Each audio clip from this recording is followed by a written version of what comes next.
I'm back with another triggering topic. And let me tell y'all something. This is a conversation that really needs to be had with both Black women and Black men.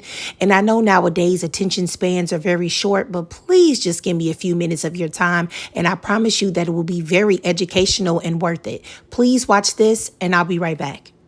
Decade of young men who are not dating women reflective of their mother.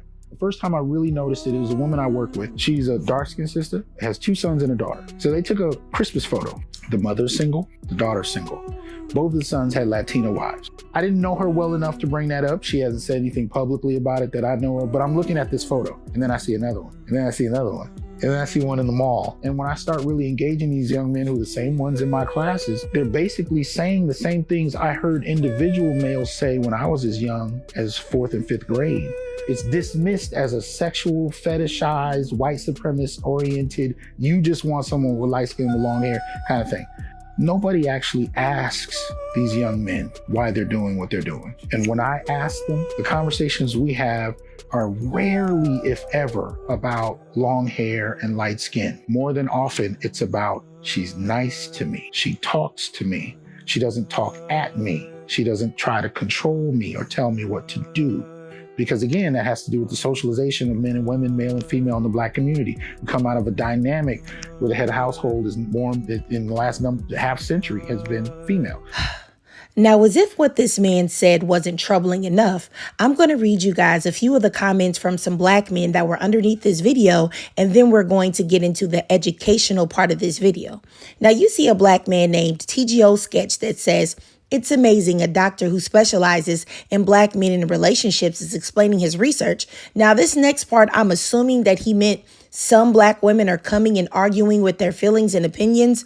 Why would that override the actual research? The women arguing are making his point, masculine, argumentative, and unwilling to hear anything other than "we are queens."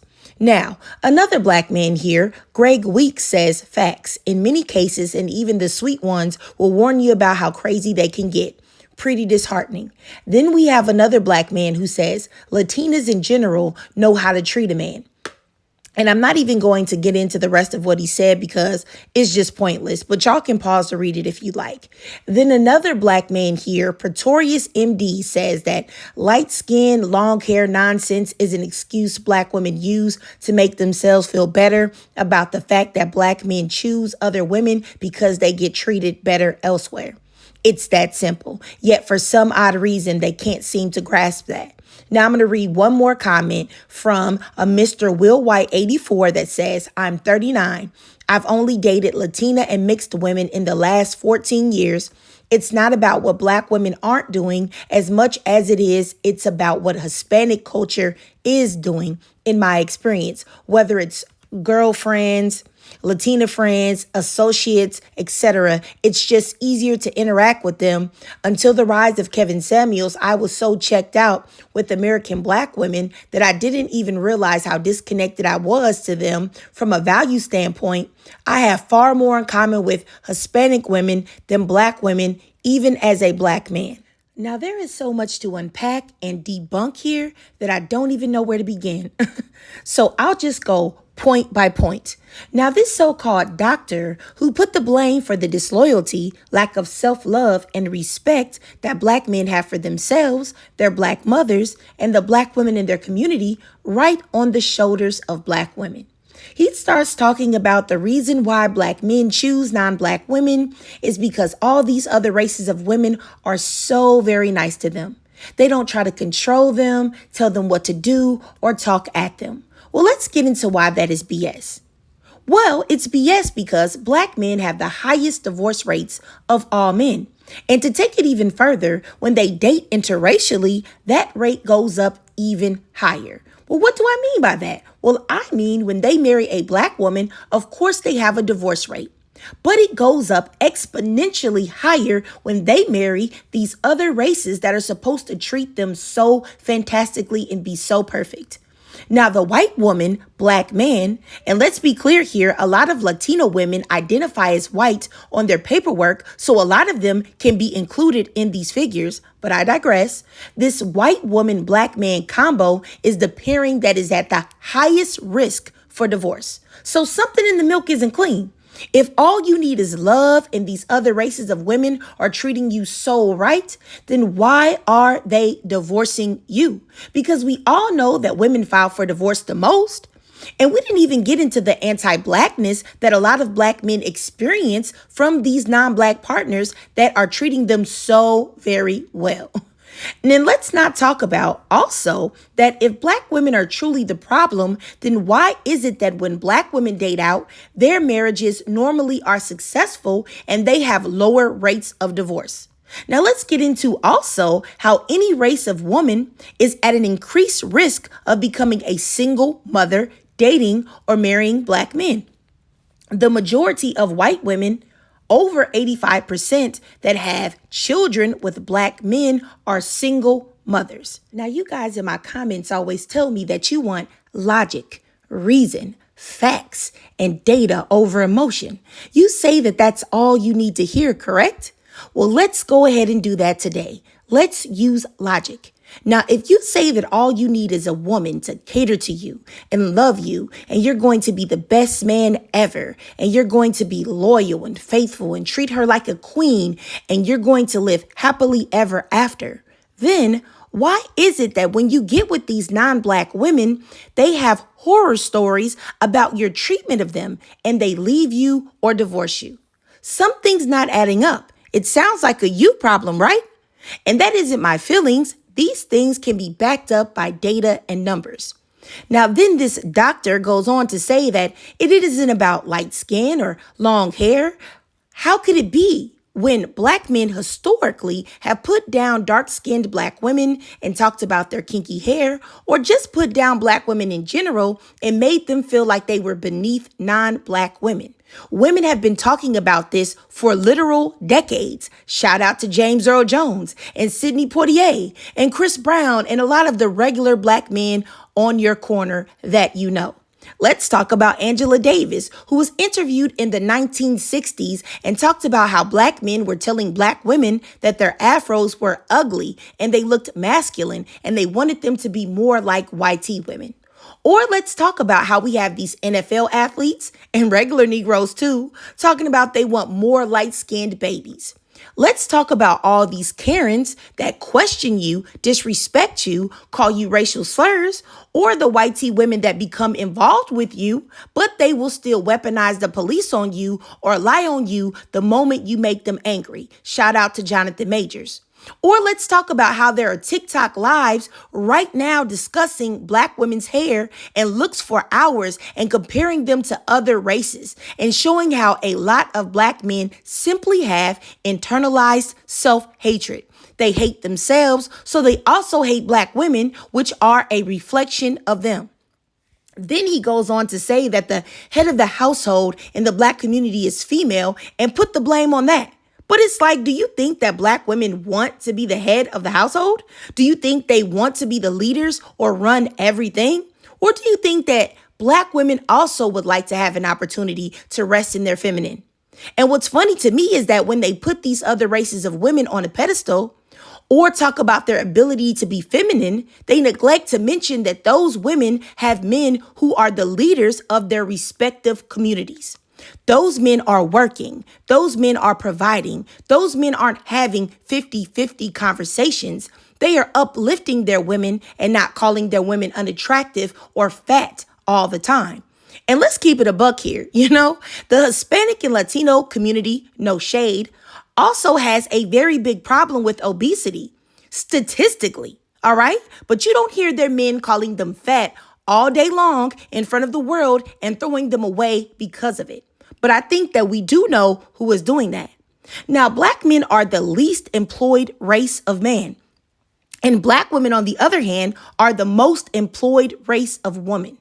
That should tell it all. Now, I think that I want to get into next debunking the comments. Now, I forgot to mention these comments from two black women, and you can pause to read them, but I'm not going to read them because they're idiotic, but I will give you the gist of what they're saying. They are blaming black mothers for black men not wanting black women. They are saying that the treatment that black men receive from their black mothers in the formative stages of their lives have caused them to reject black women. which is already a bogus argument because we know how black men are coddled in the black community. They are coddled and loved on by their black mothers, and oftentimes their black daughters don't receive the same treatment. And that's a whole nother topic in itself. But let's also get into the fact that 60% of black girls have been raped or have received some type of SA by the age of 18. And you guessed it, it's normally by a black man. And when they find juveniles that have been forced into prostitution, the majority of the time they are underaged little black girls, and they have been pimped out by, you guessed it, a black man. Or let's talk about these young black girls who grow up without a father or who have been mistreated by their fathers, but they still want black men or say there is nothing like a black man.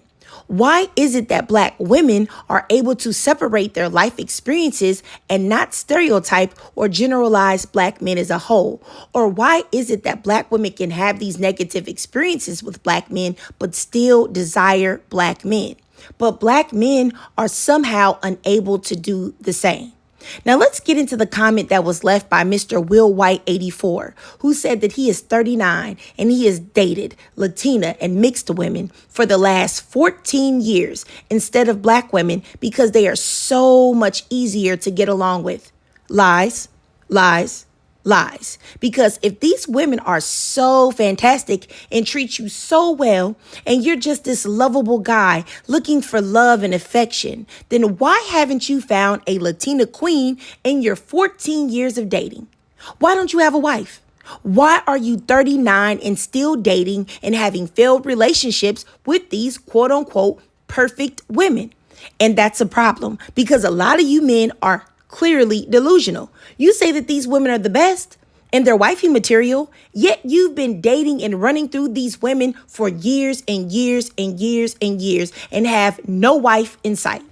Make it make sense. And then he had the audacity to say that Hispanic culture is better. Better how? I'm assuming that he means relationship wise.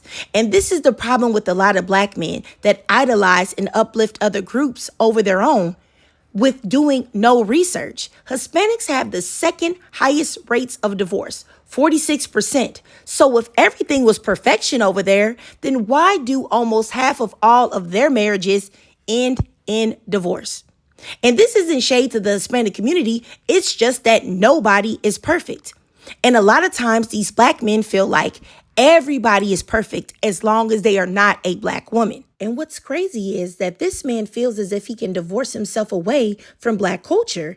And I really do believe that a lot of black men who think like him really believe that they can separate from black women and almost become a different race. Sorry, sir, that is not possible. We are connected and looked at as the same, whether you like it or not. So if you think the Hispanic community and the Hispanic culture is better than black culture or black people, sorry, that applies to both black men and black women. And I'm really just ashamed at the lack of self-love of some of the men in our community. Uplifting other races and what the men in their respective communities create over their own, it's disgraceful. But I digress. I know that this was a very long video, but I really just couldn't make it any shorter. But if you did watch this video in its entirety, I really must say that you have a great attention span and I really do appreciate it. Please do me a favor and drop a 99 in the comments so that if you did watch this whole video, I can know. And then I will know if you guys will occasionally prefer longer videos. And if you can't donate to my Cash App to help support the channel, then that's no problem at all. Just do me a free favor and please sign on over to TikTok because I am on the road to 10K over there. I'm really close. Please help me reach my goal. And I also go live on there quite often, so you can always talk to me there in real time. And also, if you could do me another favor, just go to my YouTube. If you haven't subscribed, please subscribe and just hit the notification bell so that you guys don't miss any of my new uploads. I just wanted to let you guys know truly how much I appreciate you taking the time to watch my videos and comment. And I also greatly appreciate the Cash Apps as well. Thank you, thank you, thank you so much for your support. It really does mean a lot to me, more than you probably will ever know. And I just want you guys to know that I will always try my best to empower black women and help get our point across in a way that is logical and accurate. Thanks again, y'all. And as always, drop your thoughts, comments, and feelings down below.